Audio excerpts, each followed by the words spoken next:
neighbor just started mowing their lawn, so we I got don't this. I don't hear it, so it's all good. All good. All right, shall we jump in? Yeah, please.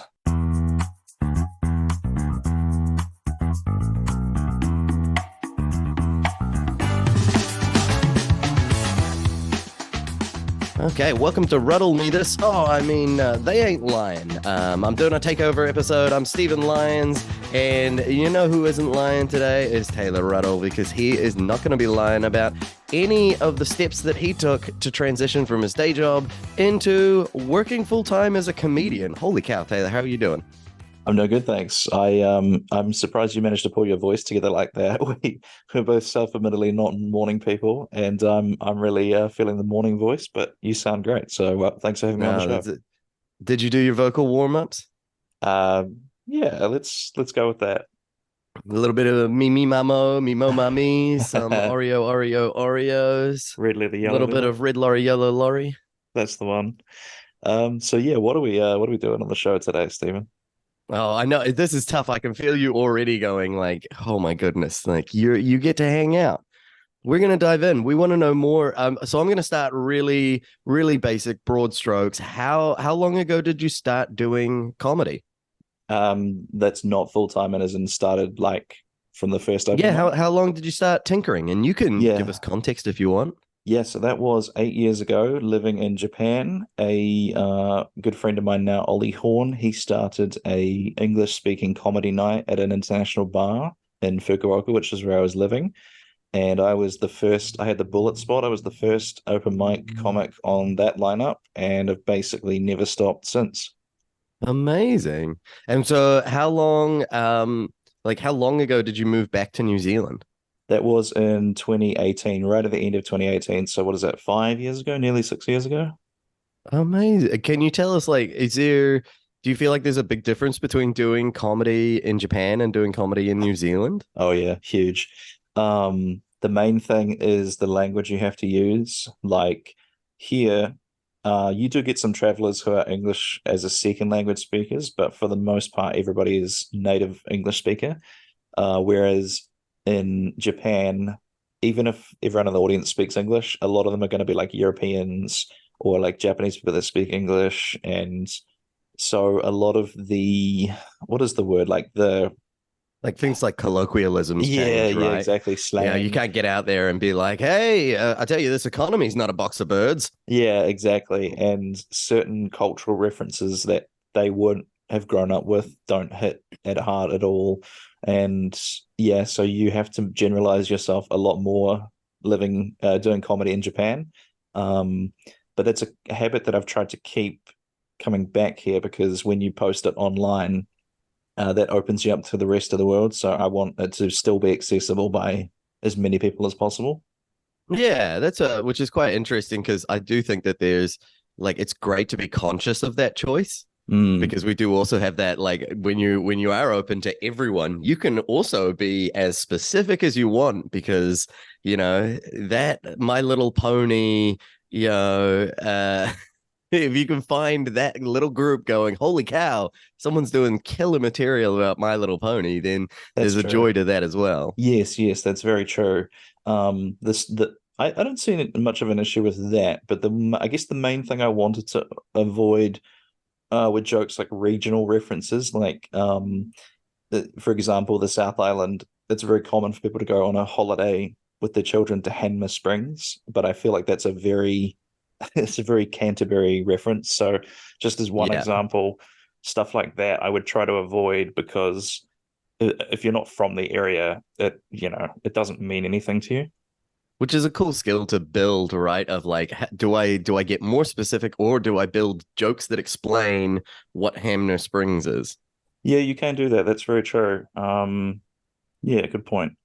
But that's the joy, right? Of like, oh, Mm. where are we at? But we're not here to Yes. talk about content. We're here to talk about context. And for me, it's the transition. I'm sure for a lot of comedians who are listening in New Zealand are going, yeah, how do you transition from Mm. going full time to working? I think I'm gonna be as direct as I can and avoid the kind of Western bias of politeness of like, did you prepare a nest egg? Like, did you save up before you like rolled the dice, or did you have already enough income coming in that you were like, I'm living the dream?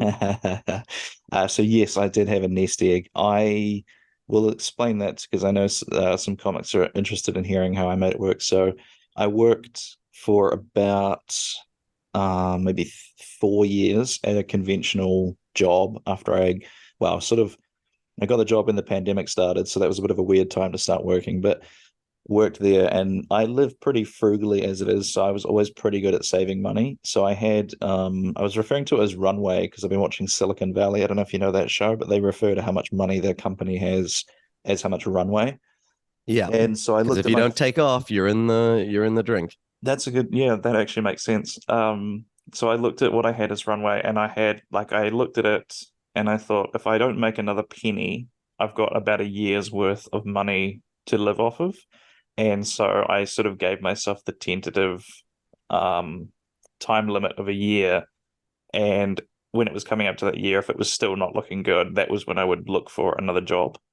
Yeah, because I think sometimes we forget, right? Is like you can always go back to work. Exactly. Yeah. And I mean, so I've been freelance my entire adult life. So I'm living in a constant state of like I've had 15, 20 years of runway going, oh God, oh geez, are we, oh yeah, yeah. Yeah, So I very much feel that. And I do think that it is something that, yeah, you keep building that, right? Like if you have a good gig come in, you don't go money, money, money, money. You go, great, a little bit more runway. exactly. Yeah, more Yeah. time. And I sort of looked at it as like, because I don't really spend money on myself. Like I said, I'm quite frugal. I don't drink or I don't engage in any recreational substances. Um, so I kind of looked at it as like I'm being a little bit less careful with my money than I probably like. I have a budget and everything, but I'm also not restricting myself for things that might be fun or interesting. And I'm kind of looking at it as, I've worked, when did I start working? When I was 20 years old, roundabout. I started working and I never really had like a big OE. I guess Japan could be considered an OE, but I'm kind of looking at this like I get to enjoy the, if it's only a year, then I'm going to enjoy the year before I go back to work. Um, and I'm kind of looking at it as like a little reward for putting my money away and saving up. But I'll give for the listeners that are interested in specific, like I don't really want to say exactly how much I had because that might get kind of sticky with the taxes and all that sort of thing. But Well, you can do it through time, I think is a great way of yeah, doing so it as well, where you're yeah, like, look, I got yeah. So I had a year worth of runway, and I used maybe I've been off work, well, free full time for coming up on 6 months, and I've only used like just less than a third of the money that I'd put away. So I did make a post about this being it looks like I'm cash flow positive now.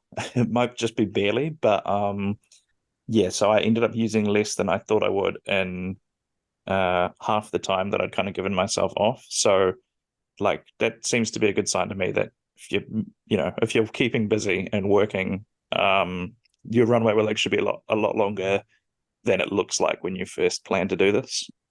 it. Also, like, I feel like this is a fun podcast for me to interview you for, in the absurdity of me interviewing you for your podcast. Yeah, But it also means we're making kind of like because you're not deep into this. Like, that's right? Like true. you are at often people when we have these conversations, you're 5, 10 years in, Yeah, that's you're true. going, hey, Ben Hurley, how do you stay sustainable? And it's like, Mm, well, he keeps being Ben Hurley. So, yeah, you're like, true. once you reach a level of achievement and where you're really good at, the big thing. So it's really cool, I think, for us to have this accessible talk where, hey, if you're listening at home, Yeah, then look at those things. And it's not, and like having used a third of your runway is not a bad thing no. because what actually happens is that money is subsidizing. It's not that money is there to pay for you to eat and pay for your rent. It's Hmm. to help pay for those things. Yeah, exactly. Is that, yeah. And Because what was the drop? Would you say the drop off was kind of like a third, or have you had to make quite a lot of sacrifices going from because full time work, and I haven't had a full time job in many years. yeah, But oh, it feels good. Oh, that money comes in every week, and you yeah. know, So that's one of but the definite trade-offs. but the So time goes out. yes. So to give you an example, I can give again. I won't use exact numbers, but um, I looked at my. I'm on Henry now, so that you get a really clear picture of how much you've earned, and I've got a couple of invoices that are waiting to be like settled. But once they are, I am looking at being two-thirds of the way to what I was earning when I was working 40 hours a week. And I kind of calculated up, and I'm doing that in about 15 hours. So it is less money than I was making full time, but most of my stuff is consistent because it's all going to be monthly invoiced. And then it's in less than half the amount of time that I was working at the job. And so I don't have a 40-minute commute either side of work, either way. So yeah, it's if you're looking at time saved versus like how much I'm earning, it's looking way better now than it was when I was doing the 9 to 5. Yeah, but a lot of that. So I'm assuming, and you can tell me if I'm wrong, but I'm assuming a lot of the times when we transition from going, hey, I'm full-time work to I'm earning money as an entertainer for as a freelance entertainer, that means getting a lot of plates spinning. Right, Yes, like absolutely. unless you have one big, unless you're, hey, every year I do one big stand-up tour, then a Yeah. lot of the times we're hustling, we're getting, quizzes going, we're getting open mics that we're hosting, all of these things. Like, how many how many streams or income sources do you feel like you have, like that you rely on right now? Yeah, that's a good question. So, I should as well state, I forgot to say this at the start of the podcast, but the reason I left my day job was because of an injury. I have tendonitis in my hands, and so it was kind of like I was kind of jumped before I was pushed, or I pushed before I jumped. I'm not quite sure which one it is, but um, there was an initial thing, but of course, when I was considering leaving work, I was weighing up like, can I survive with no income for how long?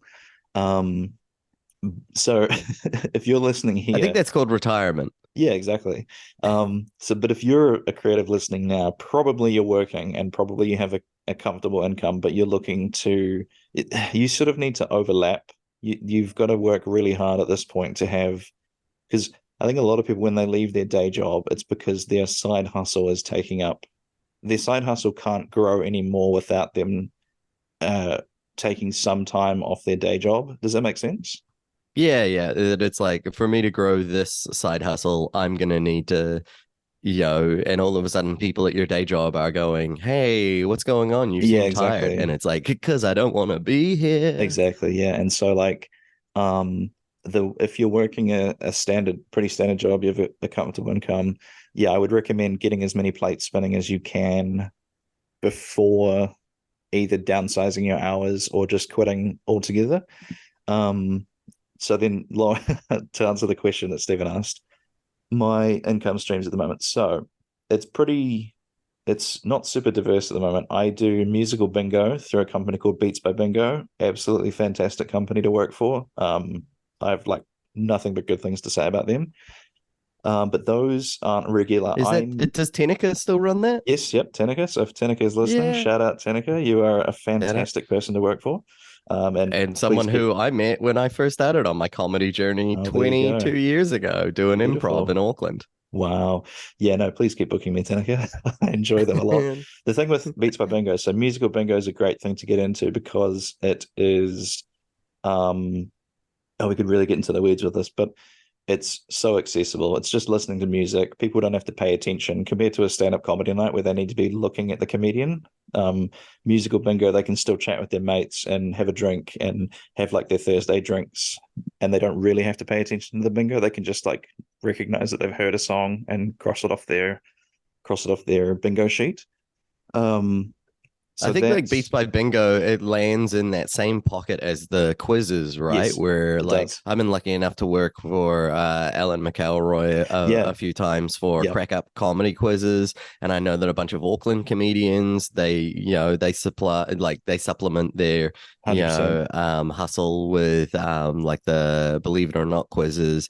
Uh-huh. And those quizzes are the thing I love about the crack up quiz, which I think is similar for Beats by Bingo, is you get to be you get to be there like Hmm. as a host. You can have fun, you can actually keep working on your stage persona, keep working on your banter, keep working on your like crowd connection, and it also puts a little bit of money in that, Absolutely. it's not gonna it's not gonna pay a mortgage, but it'll pay some of your rent, Well, it it'll all put adds up, gas in doesn't your it? car. Yeah, exactly. Yeah.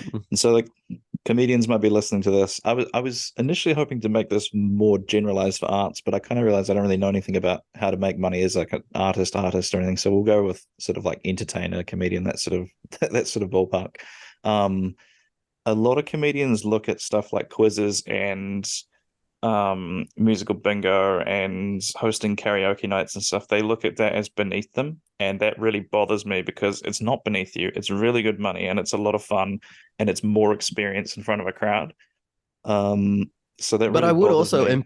like I'd empower them to say it's not beneath you, but it can be beside you, right? Like it is Oh, not for everyone, right? that's Like true. Yeah, it people don't is. enjoy it. Yeah, yeah, Yeah, that's if you fair. don't enjoy it, but if you're like, hey, like I'm too good to go and get paid for entertaining people, Mm, then wait, what are you doing? Yeah, so it yeah, is that thing of going, um, that's fair. and Yeah. I mean I've encountered that, and but also like for me I can't host a regular quiz because I go crazy, because I want to have fun and be silly, and they Right. don't need Okay. me there, be making fun of the seriousness of life. Right, But right. Yeah. finding those spots where you can have fun, but Yeah. also that thing of remembering that like all of this, like you say, it adds up. So it's like, well, what is the sacrifice when it's going to take you 2 hours to do this thing? And then, like how much does that balance in terms of you reaching that, like Mm, keeping your runway going? for sure. Yeah, you And have to make also, sure I it's will say worth. for things like comedy, the crack up comedy quiz, people like you. Yeah, yeah, Like I get online followers from that. I get people yeah, who go, "Oh, do you have shows coming up?" I get exactly. people going like, "Oh, you weren't in here last week and we missed you." And it's Yeah, like yeah. all of that stuff is, and you can have a million different approaches to how comedy works, but right now, in terms of sustainability and getting that plane off the ground, we need people to enjoy what we do Yeah. and want to be a part of it. And Plus, any chance to get in front of an audience in a way that is financially sustainable and enjoyable. exactly. Plus, as well, if you're doing any of these kind of things, bring business cards with you because more often than not, after doing a quiz or a bingo night or something, somebody's going to come up and talk to you when you're just packing up. And like 9 times out of 10, it turns into them asking, like, so is this what you do? And then you kind of, oh, I do comedy as well. And they go, oh, really? You're a comedian? And then you give them your card or you tell them to go follow you on Facebook. And then quite often, the reason they're talking to you is because they're interested in running a similar thing for a fundraiser or for their venue or for a birthday party or for whatever it is. So you giving them a way to contact you will create yourself another opportunity in the future. Like if you've seen Glengarry Glen Ross, that always be closing. Yeah. One thing, say that say that loud and often to yourself. ABC, always be closing. Um, So I'm gonna circle back because I never really quite answered the question. So my income streams right now, I host 2 quiz nights a week, and we're working on one more. And then I also run the Laugh Cellar, which is a comedy night. The Laugh Cellar doesn't make me a heap of money. It's mainly the quiz nights. And then also the sort of arrangement we have with Beats by Bingo is because they have like a regular guy who does it, DJ Narcoa. He has a radio show that he does on Fridays. So he often can't do the corporate events. So I get sort of tagged in like a wrestler to do those. So like right now, the bulk of my money comes from hosting the quiz nights, hosting the Laugh Cellar on Thursdays, And then these whatever corporate ones. I also quite often get offered corporate quizzes for companies like little law firms and stuff that want to just do like a fun social event, and I'll usually just go to the office and do the quiz there. The other one I get is, so we're also working on, this is something I've been, so the company that I do the quizzes through, like I love Alan's quizzes, but we've never seemed to been able to make anything regular work between us. So just by chance, I got in touch with the company G Quiz, and they are the company that creates all the quizzes that I run. And it's like, again, fantastic company to work for. Sam is like taught me so much. Sam's the owner. He's taught me so much about like just like how the business of it works and how to communicate with venues and all that sort of thing. And so what we're kind of doing is Can Do Comedy, which is my little group thingy with Tina and Matt. We're sort of like we're sort of like training up and facilitating quiz hosts for G Quiz to run quizzes in Christchurch. And then so for every quiz that we sort of like, even if I'm not directly hosting it, I'll handle all the logistics of getting the booklets to them and making sure there's a replacement in case somebody's sick. And then so when we invoice the venues at the end of the month, I clip the ticket a little bit there. It's not as much as hosting the quiz, but basically the way Sam put it is like you have to get something for your time, and it can be a real headache organizing all this stuff. So yeah, we've got one of those coming up, but I'm hoping to establish a few more of them. So that would be like a relatively passive income source, but there's still a lot of logistics that go into like me going away on tour. It was a huge mistake starting up all these quizzes now, because I'm having to find and sort hosts for quizzes that I can't make anymore. So it's been tricky, but it'll all be good once I get back from tour and everything will be running smoothly again.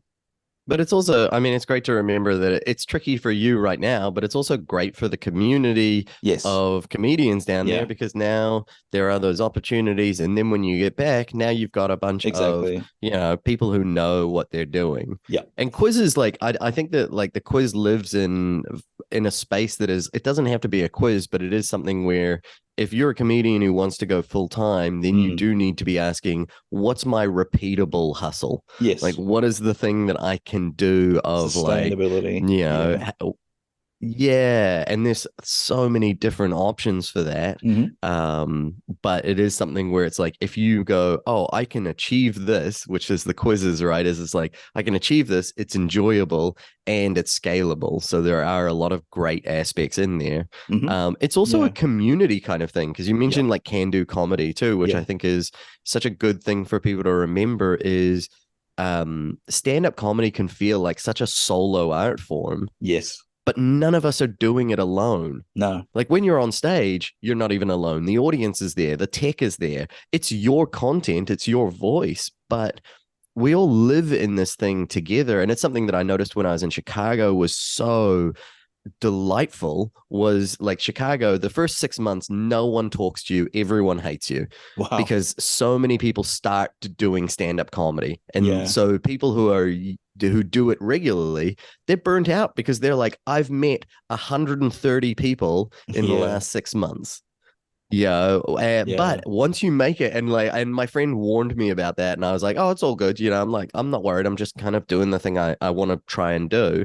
But it was like once I hit like half a year, once I hit like 8-9 months, they were so supportive because the mentality was, we're all in this together and none of us can make it without each other, because who books the gigs?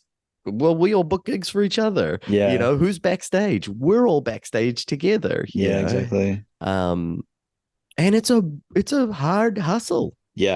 So I guess this kind of leads into my next thing, that like if you're a comedian or other like creative listening to this now, the one thing I want to impress onto you is you need to learn how to run your own events, because like I'm not even sure where to start with this. It's like, even if you're running a fringe show, like you've done plenty of fringe festivals, right, Steven? I have. So like if you're a comic, some of them successfully. I one day hope to learn what that feels like. I mean, I should take a moment to take off my New Zealand hat and go, I haven't lost money on a festival show in over 10 years. Nice. Yeah. Like, we'll and count that as that is a successful. nice thing. Like, Yeah, yeah, I do forget that it's like it is hard to. I mean, are there ones where I've come close to not making money? For sure. yeah, But it is that thing of like you need to know why you're doing these things. And like the ones that I really cut it close on were ones where I was doing the show not to make money, but because I wanted to work the show. yeah, yeah.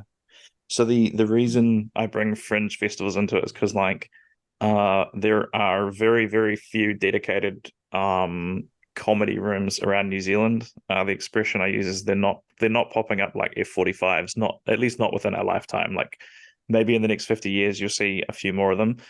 But it's for right now. If you're a comic that's sort of like in your 20s or even your 30s, 40s, that kind of thing, probably like there's no American club circuit is basically what I'm trying to say. You know, in America you can just do like the Yuck Yucks or whatever, and you just do all the ones around the States, and that's how you make your living as a comic. Like if you're gonna be doing it here, 90% of the time you're going to be running it yourself. You're going to be bringing the gear, you're going to be setting up the gear, you're going to be doing the tech for yourself, you're going to be tearing tickets at the door, you're going to be promoting it, you're going to be standing on the corner of a street with a flyer in your hand trying to get people to come in. Like the people don't do this for you in New Zealand, at least anyways. Maybe Australia is a little bit different, I'm not really too sure.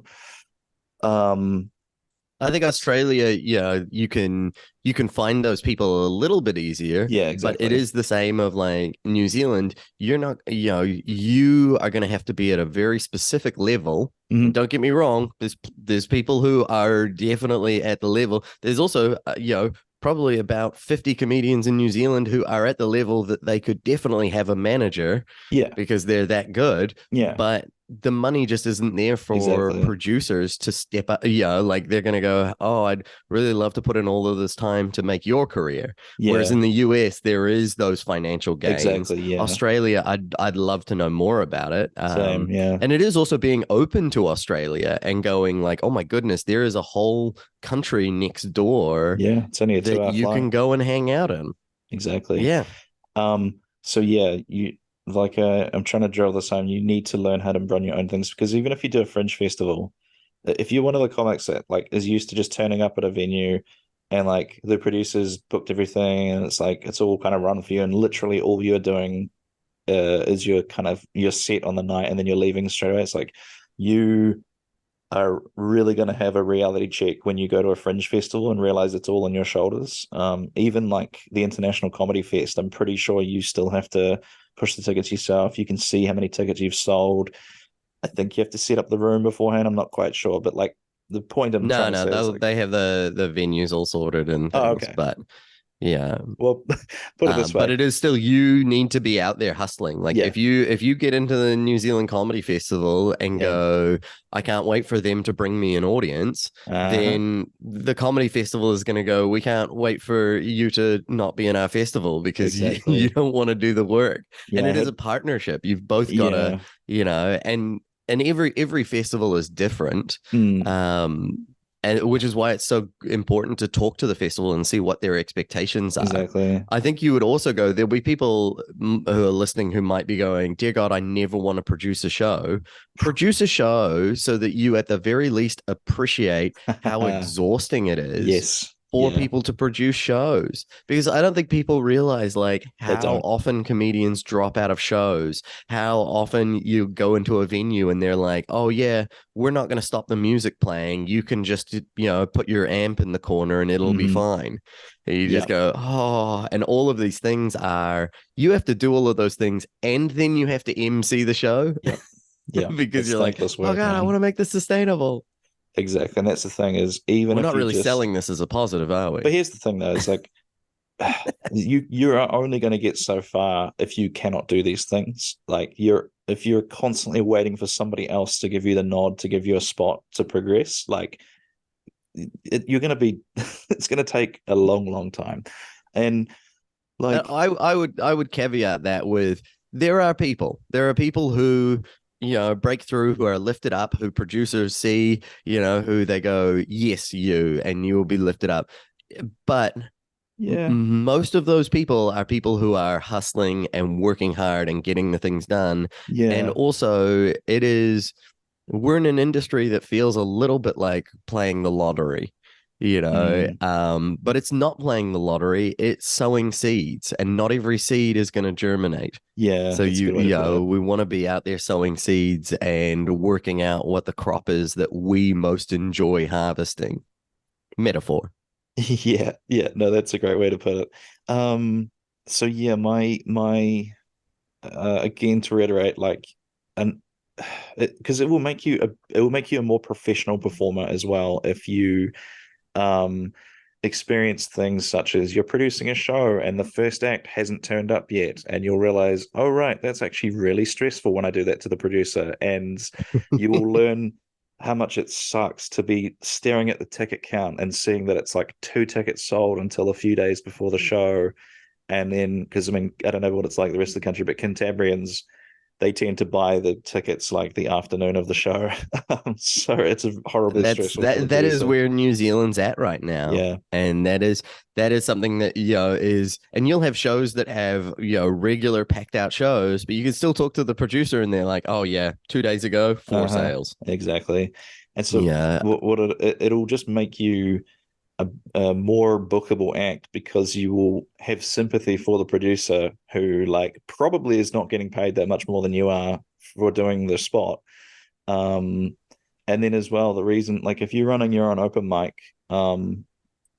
like this could almost be like another podcast, but in a nutshell, if you want to start running your own show, uh, all you need to do is find a bar with a decent space on the floor, go in and talk to the either the manager or the owner. Sometimes it's the same person.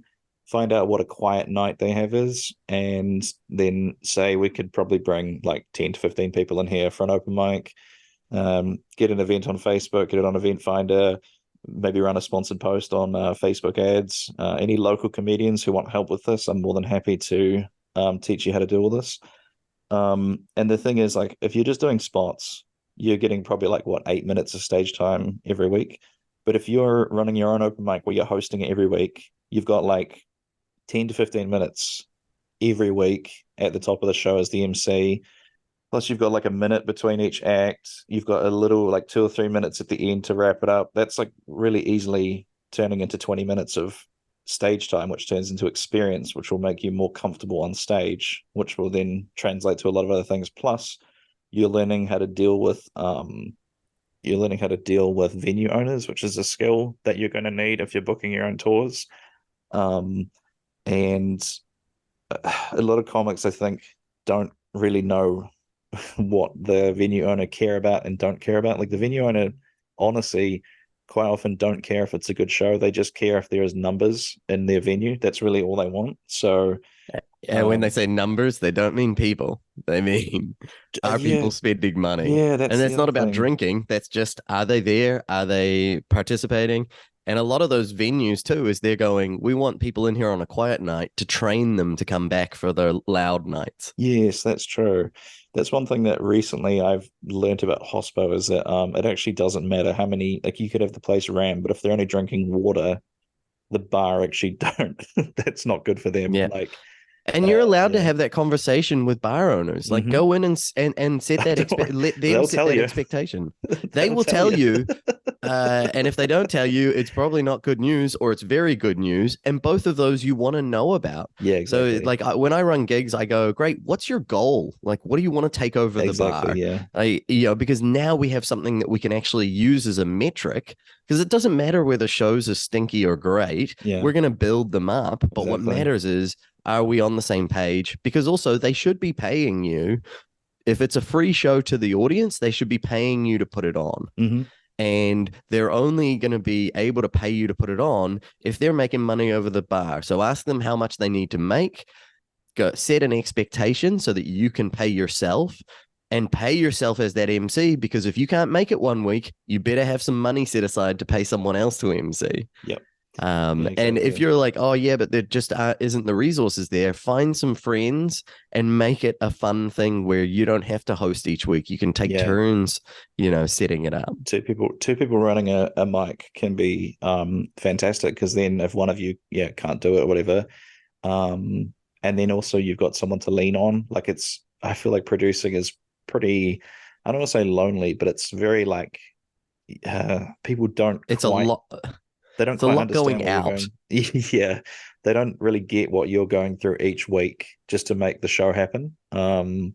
So at least if you have two or three people in a little kind of crew running it, you've got some sympathy and you've got some support from a couple of people. Yeah, Um, and it also keeps the energy up. Because that's we true. used to run an open mic called Comedy on K, and there were four of us producing it, which just meant we each took a week, you Yeah, know? So yeah, you just go like, hey, I'm gonna MC and produce this week. You know, if you want a spot, then you can get a spot because it's awesome because then your friends know, great, I can just get a spot whenever I want one. yeah, You exactly. know, but then it also means you're not constantly going, oh dear God, is this working? Now you've Yeah, got three friends, or you've got two friends, or you've got one friend who's like, it is working. We just need to do maybe this or maybe that. yeah. So we talked a lot about like, that's getting things up and going, that's running things. And I know that it's tough like splitting all of your time and having to do a bunch of different things. So I wanna like do a bit of a silly question. Is like for you, what's been like the most unexpected part of like moving into comedy? It's such a good question, but like, I guess I'm going to try and limit it to what's been surprising about this recent phase of moving into like doing it full time. And I think honestly, the most surprising thing that is it actually seems to be working out. Like, I've I've been one of those people that like I tend to like having stability. Um, just like I've had jobs that I should have quit much earlier than I did, but didn't really want to because the fear of having no stability and thinking like what could happen was greater than how much I disliked the job or was unhappy in the job. Um, and I've been actually shocked at how I, for the most part, haven't been kept up late at night with stress over money or like it's not working. And the transition has been really weirdly natural, I think. And I suspect that's because I've been doing it for so long. And even when I was working, 40 hours a week, I was probably still doing like another 20 or 30 on top of that of Yeah. comedy admin and promoting and booking and design and all that kind of stuff. So like I don't really feel like I'm it's weird. I often jokingly refer to myself as being fun employed. But my roommate the other day said something like, "You're the least unemployed person I've ever met," or something. So Yeah. yeah, I think that's been my biggest shock is that it actually seems to be working out. One thing that I attribute to the fact that it's kind of working as well is something you have to do if you're doing this kind of thing full time, especially if you're not a superstar, is maintaining relationships with people and whether they're like uh professional ones with other performers and venue owners is a big one, but then also even just like people who come out to the shows and are fans can, if they get chatting to you or you get chatting to them and you kind of strike up a friendship and they like what you do, but they're kind of also more like a friend than a fan or whatever, quite often that will turn into a business opportunity because they have a Christmas party or something they want to do.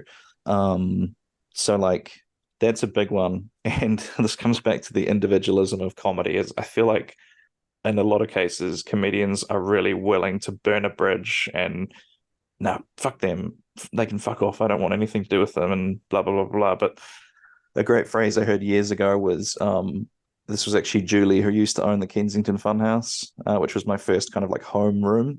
She said something to the effect of consider the value of a bridge before burning it. And I think that's a great mindset to have for someone who's trying to make it as like a local entertainer or whatever. Is like even if you're not working with someone anymore, even if the show like how do I put this? Like, let's say it's just not working. You're running a show and you feel like you're not getting support from the venue. The venue feels like you're not getting enough people in to make it worthwhile and stuff. Like, this doesn't have to turn into a big finger pointing thing where you say, "Oh, you're not supporting us," and they're like, "Oh no, you're not doing what you got to do." And but it can just be like, "Hey, it's not working out, but let's keep the door open for something in the future." And then you stay on good terms with them, and then you never know what's going to happen. You might be booking so many of these little rooms that I've done over the years. are actually ones that we're using on this tour with David Corrios that I'm going on, and that's all just because I've stayed on good terms with so many venues, even if we don't use them a lot anymore.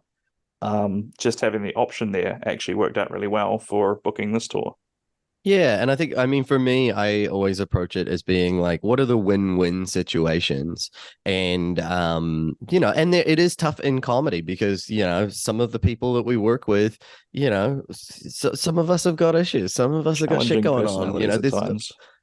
There's a million different reasons you can get into comedy, but also it is, I think it's surround yourself with the people who lift you up Mm, emotionally, and there's no reason to burn people, but also just be aware of people and just being honest of like, I struggle with being open with people because I'm a people pleaser.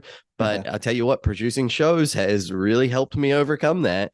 yeah, We had a venue where we were doing great, but the venue went, look, we're just not taking enough money over the bar. And I was like, you went from $500 on a Wednesday to $2,500. yeah, How is this a bad situation? And they yeah, went, we want more money. And I went, that is so valid. yeah, We all want more money because that's yeah. capitalism, but this isn't going to work for us. And Uh-huh. so I stepped away from a paying gig because I was like, we're not going to be able to make this person happy Yeah, in this scenario. That's not I didn't go, if how dare you, exactly. or any of these things. We're running a great gig, getting 40 people in here a week. I went, no, that's all cool.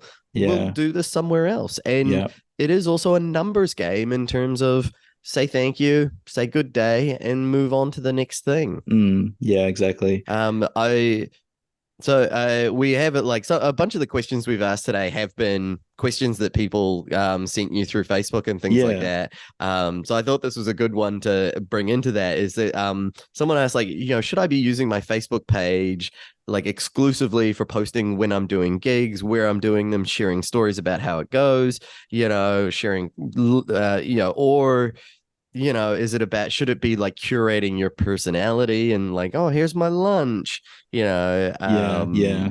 or is it just and what did they say? Or, should I just be there so no one can pretend to be me? Which I guess is like, they're talking about the social media land banking, right? Of like Yeah, going like, oh, I got to go on TikTok and make sure no one else is STEELYONS. yeah.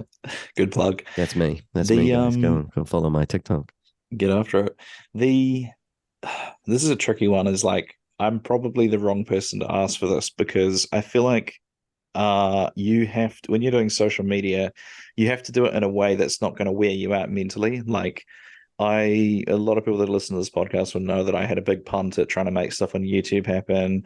I tried doing a few TikToks.